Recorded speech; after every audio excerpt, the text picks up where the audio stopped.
وَإِن قُتِلْتَ أَوْ حُرِّقْتَ، اللہ کے پیارے نبی حضرت معاذ بن جبل سے کہتے ہیں اے معاذ تو اللہ کے ساتھ کبھی شرک مت کرنا، تجھے قتل کر دیا جائے، تجھے جلا دیا جائے، قتل تو ہو جانا، جل کر راکھ ہو جانا، مگر اللہ کے ساتھ کبھی تو شرک مت کرنا۔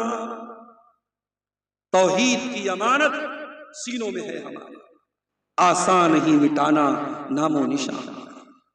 جب تک توحید ہے آپ کے پاس، کوئی مائی کا لال آپ کا پال باقی نہیں کر سکتا ہے۔ اس لیے مرتے دم تک اپنے ایمان کی حفاظت کرو میرے ساتھ۔ اپنی بہنوں سے کہنا چاہوں گا، بڑا افسوس ہوتا ہے، کٹیہار کے ایک بھائی بتانے لگے ایک مسلمان لڑکی کالج میں پڑھتی تھی، اس کے کئی بوائے فرینڈ تھے، اس نے مسلمان لڑکوں سے بھی دوستی کی تھی اور غیر مسلم لڑکوں سے بھی دوستی کی تھی۔ غیر مسلم لڑکوں سے اس کی دوستی کی تعلقات تھے اور وہ مسلمان لڑکی اپنے اسی ایک غیر مسلم عاشق کے ساتھ فرار ہو جاتی ہے اور مرتد ہو جاتی ہے، ایمان کا راستہ چھوڑ دیتی ہے، اسلام کو تیاگ دیتی ہے، چھوڑ دیتی ہے۔ اس سے بڑھ کے افسوس کیا ہو سکتا ہے؟ اور یہ صرف کٹیہار کی کہانی نہیں ہے، یہ کہانی اتر پردیش کے لکھنؤ کی بھی ہے، یہ اتر پردیش کے بریلی کی بھی ہے، یہ اتر پردیش کے بنارس کی بھی ہے، یہ کلکتہ کی بھی ہے، یہ حیدرآباد کی بھی ہے، یہ ممبئی، دیش کے مختلف کونوں سے یہ خبریں ہمارے پاس ہیں۔ مسلمان لڑکیاں باقاعدہ اس سازش کا شکار ہیں، باقاعدہ ایک جال بنایا جا رہا ہے، موبائل کی دکانوں پر مسلمان لڑکیوں کا نمبر لیا جا رہا ہے، فیس بک پر اور سوشل میڈیا پر پورا ایک گروپ موجود ہے جو مسلمان لڑکیوں کو ٹارگٹ کر رہا ہے، جو ان کے ان باکس میں آ کے ان سے چکنی چپڑی باتیں کرتا ہے، پہلے ان سے اسلام کے بارے میں جاننے کی بات کرتا ہے، پھر دھیرے دھیرے اپنے جال میں پھنسا کے ان لڑکیوں کی عزت کے ساتھ کھیلتا ہے، ان کے ایمان کا سودا کرتا ہے، ان کے ایمان سے ان کو نکالتا ہے۔ میری پیاری بہنوں، اللہ کی قسم اس سے مہنگا کوئی سودا نہیں ہو سکتا۔ دنیا کے پیار اور محبت کے نام پہ اگر کوئی تمہیں اسلام سے نکال دے، اس سے مہنگا کوئی سودا نہیں ہے۔ میری پیاری ماں اور بہنوں، اپنے ایمان کو اتنا حقیر نہ بنانا، اتنا معمولی مت بنانا۔ ارے تم تو سمیہ کی اولاد ہو۔ کون سمیہ؟ جس کے جوان بیٹے کے سامنے ابو جہل نے دھمکی دی تھی، اے سمیہ اگر تو نے اسلام نہیں چھوڑا، اگر تو نے محمد کا دین نہیں چھوڑا، اے سمیہ تیرے جوان بیٹے عمار کے سامنے تجھ کو ننگا کر دیں گے۔ ہائے ہائے، ایک ماں کے لیے اس سے بڑھ کے تکلیف کیا ہوگی، اس سے بڑھ کے افسوس کیا ہوگا کہ ماں کو اس کے جوان بیٹے کے سامنے ننگا کر دیا جائے۔ مگر اے سمیہ تیرے ایمان کا کیا کہنا، تیری استقامت کا کیا کہنا، تیرے جذبے کا کیا کہنا؟ سمیہ نے ننگا ہو جانا گوارا کر لیا، دردناک طریقے سے شہید ہو جانا گوارا کر لیا، مگر سمیہ نے اپنے ایمان کا سودا نہ کیا، اپنے دین کا سودا نہ کیا۔ میری پیاری بہنوں، اس ایمان کی حفاظت کرو۔ قد افلح المؤمنون، کامیاب ہو گئے ایمان والے۔ اگر ایمان نہیں ہے تو آپ کامیاب نہیں ہو سکتے، پہلی کنڈیشن ہے ایمان والے بنو۔ اور اے دلار پور کے لوگوں، ایک اور بات کان کھول کے سن لو، اپنے ایمان کے ساتھ ساتھ اپنی آنے والی نسلوں کے ایمان کی بھی چنتا کرو، اپنے بچوں کے ایمان کی بھی چنتا کرو۔ کہیں ایسا نہ ہو روزی روٹی کے چکر میں تم ایسی جگہ اپنے بچوں کو لے جا کے بسا دو جہاں آپ کے بچے مشرک ہو جائیں، شرک کرنے والے ہو جائیں، توحید کو چھوڑ دیں، ایمان کو چھوڑ دیں۔ اپنی آنے والی نسلوں کے ایمان کی بھی چنتا کرو، اپنی بیٹیوں کے ایمان کی بھی فکر کرو، اپنے بیٹوں کے ایمان کی بھی فکر کرو۔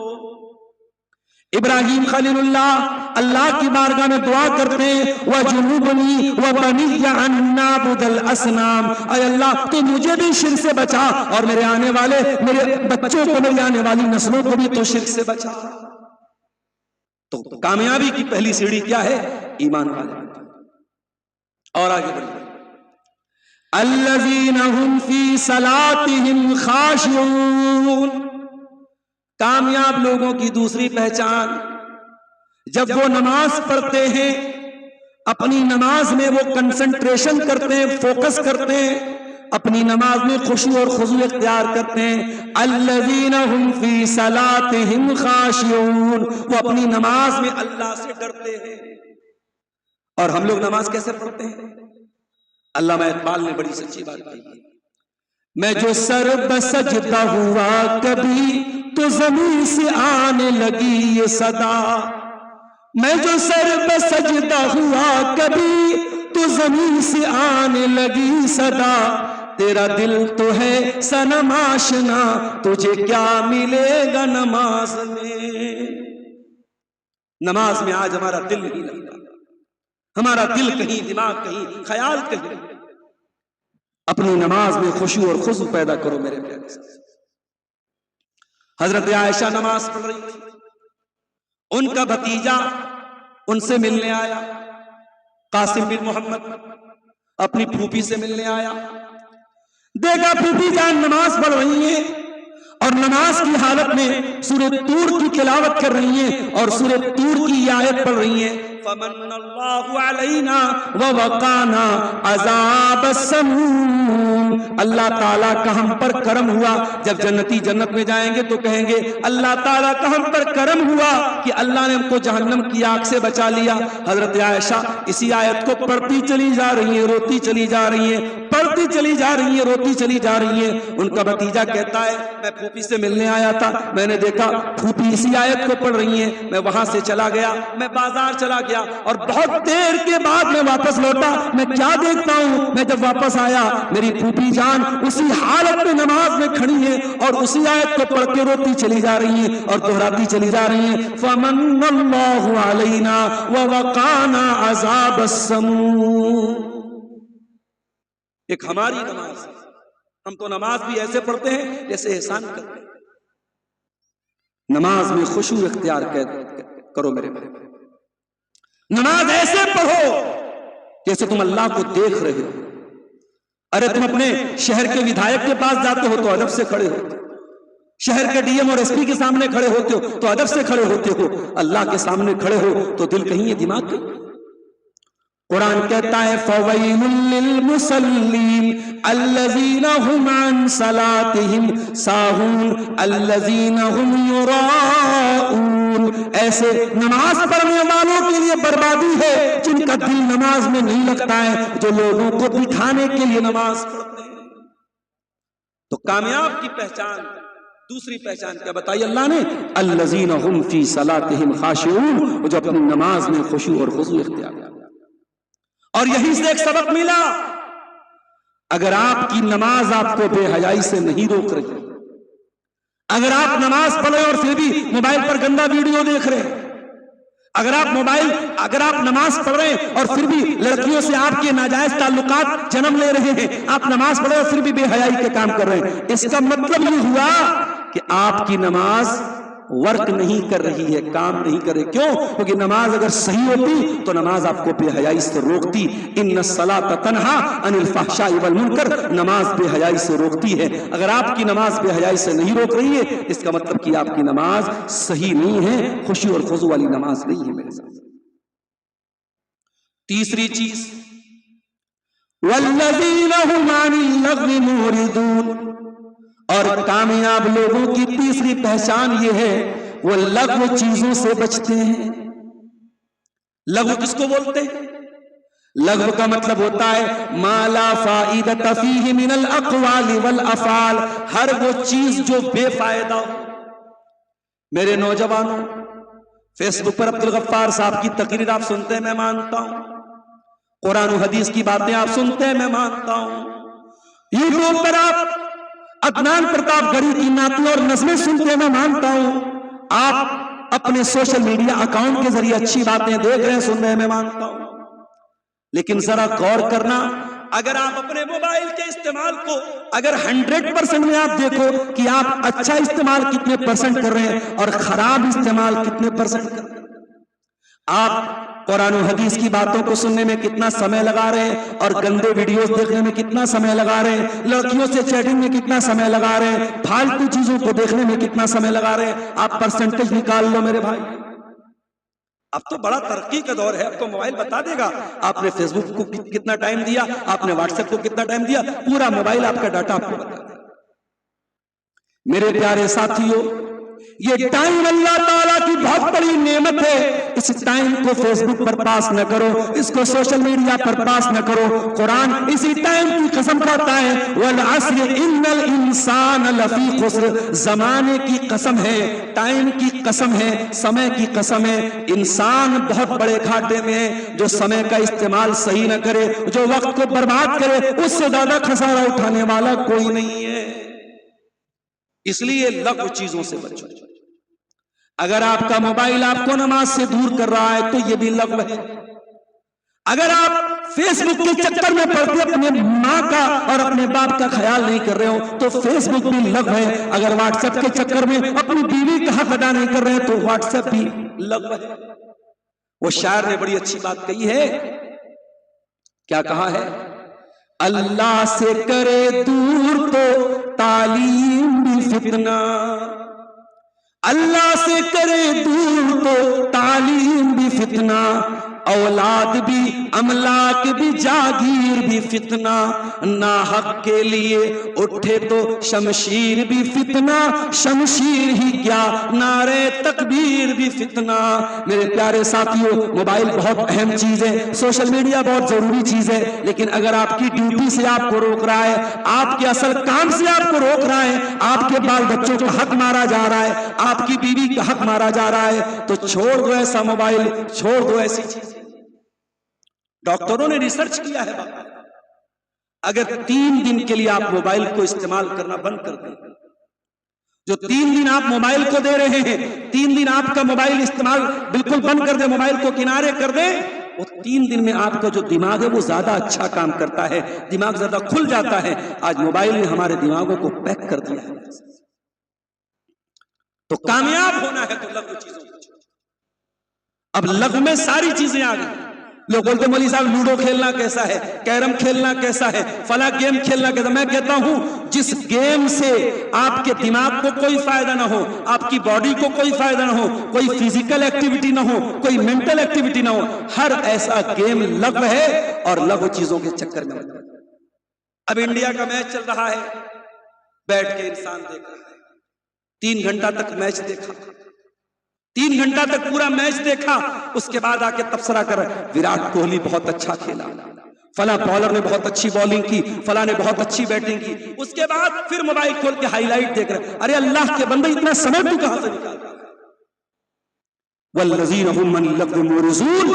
کامیاب ہونا ہے تو ہمیں بے فائدہ چیزوں سے, لغو چیزوں سے اپنے دامن کو بچانا. اور آگے بڑھیے, چوتھی چیز والذین هم للزکاة فاعلون. اور کامیاب ہیں وہ لوگ جو اپنے مال کی صحیح زکات نکالتے ہیں. کل جے نگر کے پروگرام میں نے زکات پہ تقریر کی تھی. آج ہر آدمی کو غور کرنا چاہیے اس کے پاس کتنا مال ہے اور اس کے مال پہ کتنی زکات فرض ہوتی ہے. اگر کھیتی باڑی کر رہا ہے, اگر دھان کی کھیتی ہے, اگر گیہوں کی کھیتی ہے, اگر مکئی کی کھیتی ہے, اگر 7.5 کنٹل کھیتی پیدا ہو رہی ہے, اس کی زکات کتنی ہو رہی ہے اور وہ زکات نکال رہا ہے یا نہیں نکال رہا ہے, ہر آدمی کو کیلکولیٹ کرنا چاہیے. آج مسئلہ یہ ہے کہ ہم زکات نہیں نکال رہے ہیں صحیح طریقے سے, اور جب زکات نہیں نکال رہے تو سماج سے غریبی نہیں ختم ہو رہی ہے. آج آپ دلی چلے جائیں, جامع مسجد کے باہر بھکاریوں کی لمبی لائن لگی رہے گی اور 90% آپ کو مسلمان بھکاری. اسلام غریبی کو ختم کرنے آیا ہے. اسلام نے اسی لیے ہر مالدار کو زکات اس کے اوپر کمپلسری کی ہے کہ اگر آپ کے پاس اتنا مال ہے جس پر زکات فرض ہوتی ہے, آپ کو زکات دینا پڑے گا. اور اگر آپ زکات نہیں دیں گے تو اللہ کے نبی فرماتے ہیں ما لم يمنعوا زکات اموالهم الا منع القطر من السماء. جب کوئی قوم اپنے مال کی زکات نہیں نکالے گی, آسمان سے بارش ہونا بند ہو جائے گی, سوکھا پڑ جائے گا, قحط سالی آ جائے گی, زمین سے اناج پیدا ہونا بند ہو جائے. تو زکات نکالتے ہیں. اچھا, زکات کا ایک مطلب اور بھی ہوتا ہے. زکات کا ایک مطلب یہ بھی ہوتا ہے اپنے دل کو پاک کرنا. او میرے نوجوانوں, تم نے چہرے پر جاڑے کا موسم آیا, موئسچرائزر لگانا شروع کر دیا, عورتوں نے کریم لگانا شروع کر دیا, مرد حضرات بھی آج کل بڑی بڑی کریمیں استعمال کر رہے ہیں. کوئی کولڈ کریم الگ ہے، کوئی ونٹر کریم الگ ہے، کوئی فیس واش الگ ہے، کوئی فیس کریم الگ ہے، کوئی باڈی لوشن الگ ہے، کوئی داڑھی کے لیے سیرم الگ ہے، کوئی آپ کے چہرے کی کریم الگ ہے، کوئی پیر کی کریم الگ ہے، کوئی ہونٹوں کا لپ بام الگ ہے. بڑی محنت کر رہے ہو اپنے اسکن پر، بڑی محنت کر رہے ہو اپنے ظاہر پر. میرے پیارے ساتھیوں، اس دل پر تم کیا محنت کر رہے ہو؟ ارے بڑے خوبصورت بن گئے، بڑے اسمارٹ بن گئے، بڑے ہینڈسم بن گئے، مگر دل میں تو گندگی بھری ہے، دل میں تو حسد بھرا ہے، دل میں تو جلن بھری ہے. کوئی بھائی بھائی سے جل رہا ہے، کوئی پڑوسی پڑوسی سے جل رہا ہے، کوئی دوست دوست کے خلاف دل میں کینہ پال کے بیٹھا ہے. میرے پیارے ساتھیوں، قرآن کیا کہتا ہے؟ کامیاب ہونا ہے والذین هم للزکاۃ فاعلون. اپنے دل کو پاک کرنا شروع کر دو، اپنے دل کی صفائی کرنا شروع کر دو. دل کو پاک، دل کی صفائی کے بنا چہرے پر جتنی بھی کریم لگا لو، پاؤڈر لگا لو، کوئی مطلب نہیں. اسی لیے ابراہیم علیہ السلام اللہ سے دعا کرتے ہیں وَلَا تُخْزِنِي يَوْمَ يُبْعَثُونَ يَوْمَ لَا يَنْفَعُ مَالٌ وَلَا بَنُونَ إِلَّا مَنْ أَتَى اللَّهَ بِقَلْبٍ سَلِيمٍ. اے اللہ مجھے قیامت کے دن ذلیل نہ کرنا، اے اللہ مجھے قیامت کے دن رسوا مت کرنا، اے اللہ قیامت کے دن نہ مال کام آئے گا نہ اولاد کام آئے گی. إِلَّا مَنْ أَتَى اللَّهَ بِقَلْبٍ سَلِيمٍ. قیامت کے دن تو وہی کامیاب ہوگا جو صاف ستھرا دل لے کر کے آئے گا. تو دل کو پوتر کرو میرے بھائی، دل پر محنت کرو. اور آگے بڑھیے، 4 چیزیں ہوں گی. نمبر 5 والذین هم لفروجہم حافظون. اور کامیاب لوگوں کی 5ویں پہچان، وہ اپنی شرمگاہ کی حفاظت کرتے ہیں. کیا مطلب؟ شرمگاہ کی حفاظت کا کیا مطلب؟ کیا وہ شادی نہیں کرتے؟ کیا وہ بیوی کا حق ادا نہیں کرتے؟ کیا ان کے اندر سے سیکسول ڈیزائر نکل جاتی ہے؟ کیا اللہ تعالی مرد کے اندر سے مردانگی کی خواہش نکال دیتا ہے؟ کیا عورت کے اندر سے عورت کی خواہش نکال دیتا ہے؟ نہیں نہیں، یہ مطلب نہیں ہے. فرمایا والذین هم لفروجہم حافظون. کامیاب بندے وہ ہیں جو اپنی شرمگاہ کی حفاظت کرتے ہیں. الا علی ازواجہم. وہ اپنی بیویوں کے ساتھ، اور اگر بیوی ہے تو اپنے شوہر کے ساتھ اپنی جائز خواہشات کو پورا کرتے ہیں. اللہ، یہ ہے ہمارا دین. ہمارا دین رہبانیت نہیں سکھاتا ہے. ہمارا دین یہ نہیں سکھاتا ہے آپ شادی مت کرو. اگر آپ کے پاس شادی کرنے کی چھمتا ہے تو شادی کرنا ضروری ہے. اللہ کے نبی فرماتے ہیں یا معاشر الشباب من استطاع منکم الباءۃ فلیتزوج فانه اغض للبصر واحسن للفرج. اے نوجوانوں، اگر تم شادی کرنے کی چھمتا رکھتے ہو، اگر بیوی کا حق ادا کر سکتے ہو، اگر شاریرک روپ سے جسمانی اعتبار سے شادی کے قابل ہو اور اپنی بیوی کا خرچہ اٹھا سکتے ہو تو نکاح کر لو، شادی کر لو. فانه اغض للبصر واحسن للفرج. جب تم شادی کر لو گے تو تمہاری شرمگاہ کی حفاظت ہوگی اور تمہاری آنکھیں جھک جائیں گی. نکاح کرو. مگر آپ نکاح کیسے کریں؟ آپ کو تو ہلدی کی رسم نبھانا ہے، منگنی کی رسم نبھانا ہے، 300 باراتیوں کو کھلانا ہے، جہیز دینا ہے، دنیا بھر کے رسم و رواج کرنا ہے. انجام کیا ہے؟ 30 سال کی، 40 سال کی لڑکیاں ہو رہی ہیں، لڑکے ہو رہے ہیں، شادی نہیں ہو رہی. کون ذمہ دار ہے؟ ان لڑکیوں کا باپ ذمہ دار ہے، ان لڑکوں کے ماں باپ ذمہ دار ہے. نکاح کو سرل بناؤ، نکاح کو آسان بناؤ، نکاح کو مشکل مت بناؤ میرے ساتھ. یہ دور صحابہ کا دور نہیں ہے، یہ دور 2025 کا دور ہے. 2026 آنے والا ہے. دنیا میں زنا بہت عام ہو رہا ہے، ننگا پن بہت عام ہو رہا ہے. اگر اپنی جوان نسل کو بچانا ہے زنا کاری سے اور بدکاری سے، قرآن کہہ رہا ہے ان کا نکاح کراؤ الا علی ازواجہم، تاکہ انسان، ایک بالغ انسان، ایک جوان انسان اپنی خواہشات کو صحیح طریقے سے پورا کر سکے. اسلام آپ کو رہبانیت نہیں سکھاتا ہے. ایک صحابی تھے، ان کا نام تھا عمرو بن عاص. انہوں نے اپنے بیٹے کی شادی کی. بیٹے کا نام تھا عبداللہ بن عمرو بن عاص. بیٹے کی شادی ہو گئی، بیٹا رات میں تہجد پڑھ رہا ہے، دن میں روزہ رکھ رہا ہے، بیوی کے پاس جاتا ہی نہیں. شادی شدہ عورت اگر سسرال میں ہے اور شوہر اس سے دور ہے تو بیمار پڑ جائے گی. اسی لیے جو لوگ بیوی سے شادی کر کے دبئی بھاگ جاتے ہیں، سعودی بھاگ جاتے ہیں، میں کہتا ہوں بالکل غلط کہتا ہوں. بھائی کم پیسہ کماؤ لیکن شادی ہوگی تو بیوی کو اپنے ساتھ لاؤ. اور بات آئی ہے تو سن لو، ان مدرسوں کے ٹیچروں کو جو تم فیملی سے دور رکھتے ہو، چلو بھٹانی میں ڈوب مرنا چاہیے. ارے جب تم اپنے مسجد کے امام کے لیے کمرہ بناتے ہو تو ایک فیملی کوارٹر کیوں نہیں بناتے ہو تاکہ وہ امام اپنی فیملی کے ساتھ رہ سکے. معاف کرنا، بہت سی باتیں میں کھل کے بیان نہیں کر سکتا، مگر سماج میں بہت ساری جو گھٹنائیں ہوتی ہیں اس کے ذمہ دار بھی ہم. ان مدرسوں کے ٹیچروں کو فیملی سے کیوں دور رکھا جا رہا ہے؟ ان مسجدوں کے اماموں کو کیوں فیملی سے دور رکھا جا رہا ہے؟ شادی شدہ انسان اپنی بیوی سے دور رہے گا تو بہت سارے مسئلے کھڑے ہوں گے، اور آج مسئلے کھڑے ہو رہے ہیں. اس لیے اللہ کے نبی فرماتے ہیں شادی کرو، شادی کو آسان کرو، اور جب نکاح ہو جائے تو قرآن کیا کہتا ہے؟ لِتَسْكُنُوا إِلَيْهَا، تاکہ میاں بیوی ایک دوسرے سے سکون حاصل کریں. سکون حاصل کریں. زنا کرنے والا کبھی سکون نہیں پائے گا، حرام ریلیشن شپ رکھنے والا، ناجائز تعلقات بنانے والا کبھی سکون نہیں پائے گا. اس کی اچھائیں تو پوری ہو جائیں گی لیکن اللہ تعالیٰ اس کے دل کو کبھی سکون نہیں دے گا. میرے بھائیوں، اگر سکون ہے تو نکاح کے اندر ہے، زنا کے اندر کبھی سکون نہیں ہو سکتا. تو قرآن کیا کہہ رہا ہے؟ کامیاب وہ لوگ ہیں جو اپنی شرمگاہ کی حفاظت کرتے ہیں. میری پیاری ماں بہنوں، اگر آپ کو پردے کا حکم ملا ہے اسی شرمگاہ کی حفاظت کے لیے ملا ہے. اگر آپ کو یہ حکم دیا گیا ہے کہ بغیر محرم کے سفر مت کرو تو اسی شرمگاہ کی حفاظت کے لیے ملا ہے. اگر بھابھی سے کہا گیا کہ دیور کے ساتھ تنہائی نہ اختیار کرے تو اسی شرمگاہ کی حفاظت کے لیے حکم ملا ہے. اگر سالی سے کہا گیا کہ جیجا کے ساتھ تنہائی اختیار نہ کرے تو اسی شرمگاہ کی حفاظت کے لیے حکم ملا ہے. والذین هم لفروجہم حافظون، کامیاب ہیں وہ لوگ جو اپنی شرمگاہ کی حفاظت کرتے ہیں. الا علی ازواجہم او ما ملکت ایمانہم، ہاں اپنی بیوی کے ساتھ اپنی خواہش پوری کر سکتے ہیں.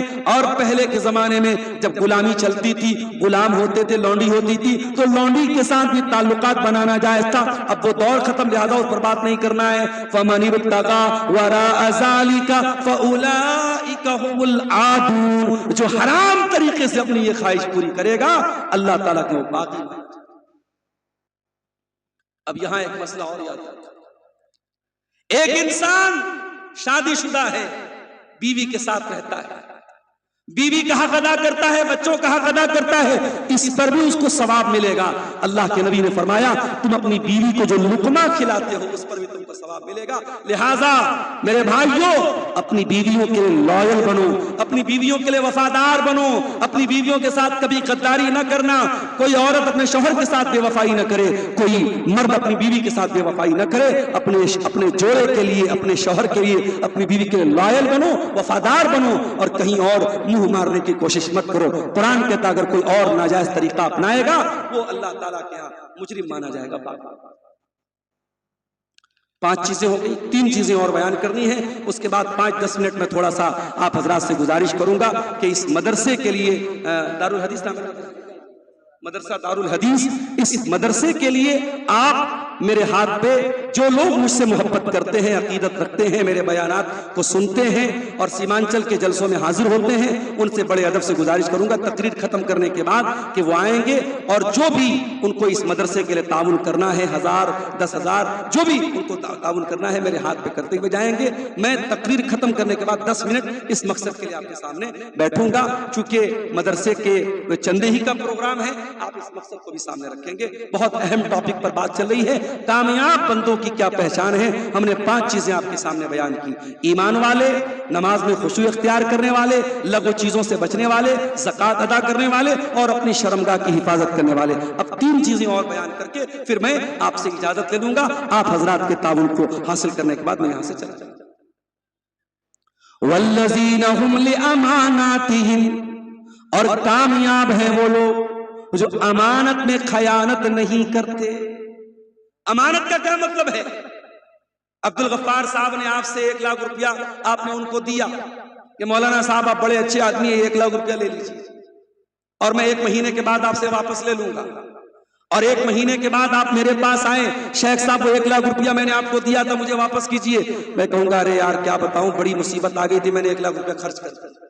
یہ امانت میں خیانت ہو گئی۔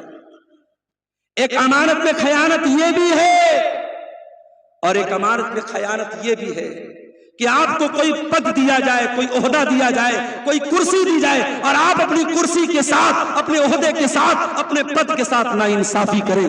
آپ مدرسے کے سیکریٹری ہیں اور آپ مدرسے کی تعلیم پر دھیان نہ دیں، آپ مسجد کے متولی ہیں اور آپ خود 5 ٹائم کے نمازی نہ ہوں، آپ کسی چیز کے ذمہ دار ہیں اور آپ اس کی ذمہ داری کو ادا نہ کریں، تو یہ بھی میرے پیارے ساتھیو امانت میں خیانت۔ اور جب بات امانت کی نکلی ہے تو کان کھول کے سن لو، باپ کے سر پر بھی ایک امانت ہے۔ اگر آپ باپ ہیں، آپ کے بچے اور بچیاں ہیں، تو آپ کو اپنے بچوں کے بارے میں بھی حساب دینا پڑے گا۔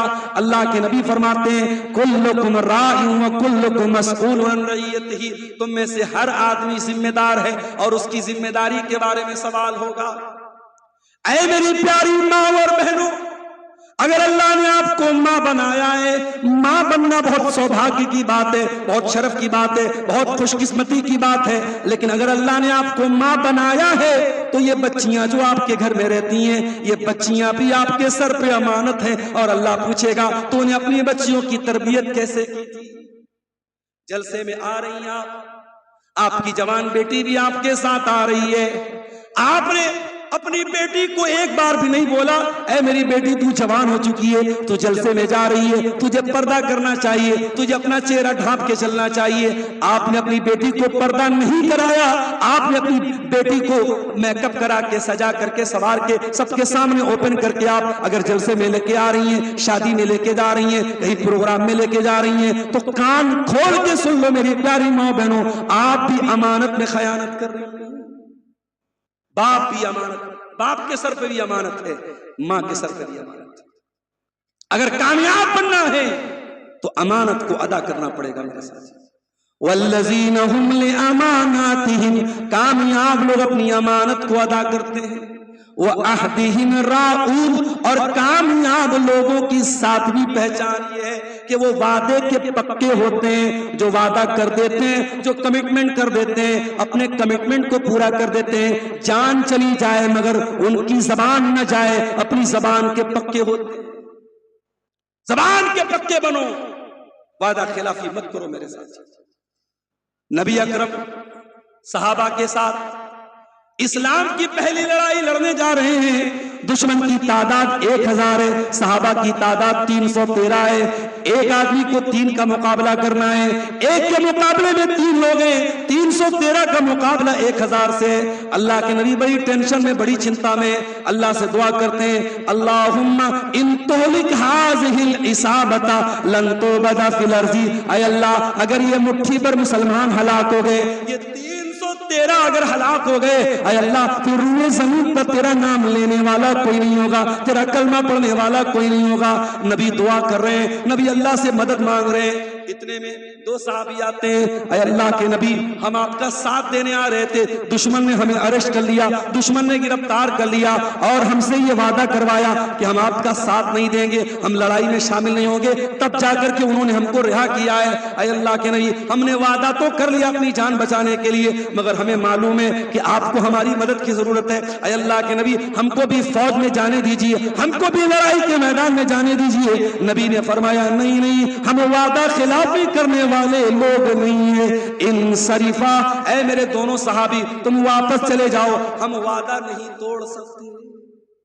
اللہ، جنگ کے میدان میں بھی نبی نے وعدہ نہیں توڑا ہے، لہذا جو یہ کہتا ہے کہ جنگ کے میدان میں سب جائز ہے، every thing is fair in love and war, پیار اور جنگ میں سب جائز ہے، وہ دنیا کا کوئی بہت بڑا بے وقوف انسان تھا۔ اسلام میں نہ پیار میں سب جائز ہے، نہ جنگ میں سب جائز ہے۔ جنگ کے میدان میں بھی آپ کو اس بات کی اجازت نہیں ہے کہ آپ وعدہ خلاف کریں۔ والذین هم لاماناتهم وعہدہم راعون، کامیاب ہے وہ لوگ جو امانت کو ادا کرتے ہیں اور اپنے وعدے کو نبھاتے ہیں۔ 7 چیزیں ہوں گی، آخری چیز والذین هم علی صلواتہم یحافظون، اور کامیاب ہیں وہ لوگ جو نماز کی حفاظت کرتے ہیں۔ اے اللہ، ہم تو نماز پڑھتے ہیں، حفاظت کا کیا مطلب ہے؟ حفاظت کا مطلب یہ ہے آپ کے پاس 1.25 لاکھ روپے کا موبائل فون سیمسنگ الٹرا ہے، آپ کے پاس 80,000 کا آئی فون ہے، آپ اس کو جیب میں رکھیں، بار بار جیب پہ ہاتھ ڈالتے ہیں، کہیں میرا موبائل گر تو نہیں گیا، ٹرین میں بیٹھے ہوئے ہیں بار بار دیکھتے ہیں میرا آئی فون کہیں غائب تو نہیں ہو گیا، میرا سیمسنگ الٹرا کہیں غائب تو نہیں ہو گیا، 1.25 لاکھ اور 1.5 لاکھ کے موبائل کی اتنی چنتا کرتے ہیں۔ میرے پیارے بھائیوں، آپ کے 1.25 لاکھ اور 1.5 لاکھ کے موبائل سے زیادہ قیمتی نماز ہے۔ آپ کو نماز کی حفاظت کرنا ہے۔ فجر کی اذان ہو رہی ہے، 4:30 بجے، 4:45 بجے مؤذن اذان دے رہا ہے، الصلاۃ خیر من النوم۔ آپ منصاحی کے جلسے میں، دلال پور کے جلسے میں گئے، رات کو 2 بجے تک آپ جاگے ہیں، لیکن 4:45 بجے اگر فجر کی اذان ہو رہی ہے اور مؤذن کہہ رہا ہے نماز نیند سے بہتر ہے، تو آپ کو اپنا بستر چھوڑ کے مسجد میں جانا ہے۔ آپ دکان پہ بیٹھے، کسٹمر پر کسٹمر آ رہا ہے، ظہر کی اذان ہو رہی ہے، مؤذن کہتا ہے حی علی الصلاۃ حی علی الفلاح، آ جاؤ کامیابی کی طرف، آ جاؤ نماز کی طرف۔ آپ کو اپنی دکان بند کر کے مسجد کی طرف جانا ہے۔ والذین هم علی صلواتہم یحافظون، کامیاب اگر بننا ہے تو نماز کی حفاظت کرنی پڑے گی۔ نماز کبھی معاف نہیں ہوگی میرے ساتھ۔ میں بنارس میں تھا، وہاں پر بھی 5 ٹائم کی نماز فرض تھی۔ میں 600 کلومیٹر کا سفر کر کے کٹیہار منصائی کے علاقے میں آیا ہوں، اپنے شہر سے دور ہوں، اپنے اسٹیٹ سے دور ہوں، لیکن کیا میرے اوپر نماز معاف ہے؟ نہیں۔ ان الصلاۃ کانت علی المؤمنین کتابا موقوتا، نماز تو مجھے اپنے ٹائم پر پڑھنا ہے۔ ہاں، سفر کی حالت میں 4 رکعت والی نماز کو 2 کر کے پڑھنا ہے۔ مغرب کے ساتھ میں عشاء کی نماز پڑھ سکتا ہوں، ظہر کے ساتھ میں عصر کی پڑھ سکتا ہوں، یہ سہولت تو دی گئی، مگر نماز میرے لیے معاف نہیں ہے۔ میرے پیارے ساتھیوں، نماز کی پابندی کرو، نماز کی حفاظت کرو۔ آج افسوس کی بات ہے، اتنے جلسے ہو رہے ہیں سیمانچل میں، کٹیہار کا مسافر خانہ، ابھی پرسوں کسی نے بتایا مسافر خانے میں وقتہ لوگ اور مقرر لوگ بھرے پڑے ہیں، کہیں منصاہی میں جلسہ ہے، کہیں پرانپور میں جلسہ ہے، کہیں منیہاری میں پروگرام ہے، کہیں ادھر کٹیہار سائٹ میں پروگرام ہے۔ پروگراموں کی کمی نہیں ہے میرے ساتھ، کمی کس چیز کی ہے؟ مسجد تو بنا لی شب بھر میں ایمان کی حرارت والوں نے، مسجد تو بنا لی شب بھر میں ایمان کی حرارت والوں نے، من اپنا پرانا پاپی تھا برسوں میں نمازی بن نہ سکا۔ نمازیوں کی کمی ہے میرے ساتھ۔ قرآن کہتا ہے نمازی مت بنو، کیا بنو؟ والذین هم علی صلواتہم یحافظون، نماز کی حفاظت کرنے والے بن جاؤ۔ نماز کی اتنی چنتا تمہیں ہو جائے کہ ایک ٹائم کی نماز بھی اگر چھوٹ جائے تو ایسا دل کو محسوس ہو کہ کچھ چھوٹ گیا، کچھ مس ہو گیا۔ یہ 8 چیزیں ہو گئی۔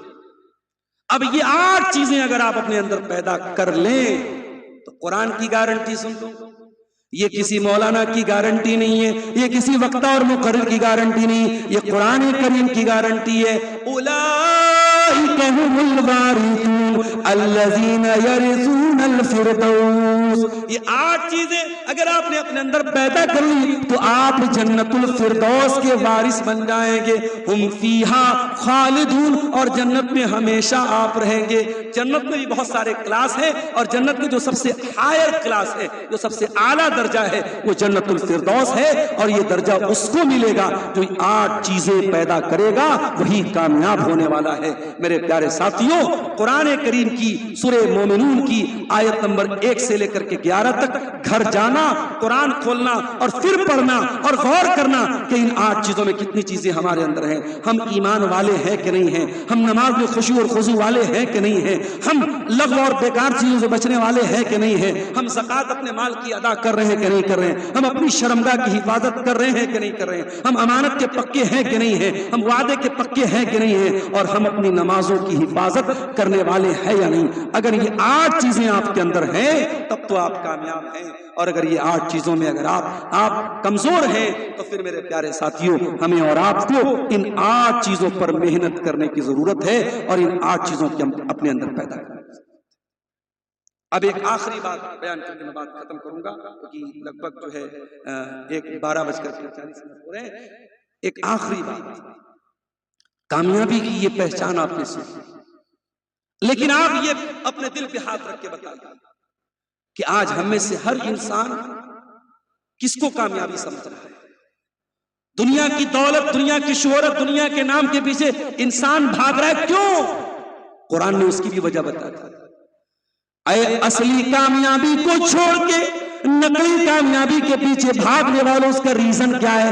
فرمایا وَمَا الْحَيَاةُ الدُّنْيَا إِلَّا مَتَاعُ الْغُرُورِ، جس دنیا کے چکر میں پڑ کے تم اللہ کی کامیابی کو بھول کے بیٹھے ہو، وہ دنیا تو دھوکہ ہے، دھوکہ، یہ دنیا دھوکہ ہے میرے ساتھیوں۔ نہ یہاں کے رشتے پرماننٹ ہیں، نہ یہاں کی دولت پرماننٹ ہے، نہ یہاں کا گھر پرماننٹ ہے، نہ یہاں کی عزت پرماننٹ ہے۔ دنیا آدمی بلبلا ہے پانی کا، کیا بھروسہ ہے زندگانی کا۔ یہ سب چھوڑ کے میرے پیارے ساتھیوں ہمیں جانا ہے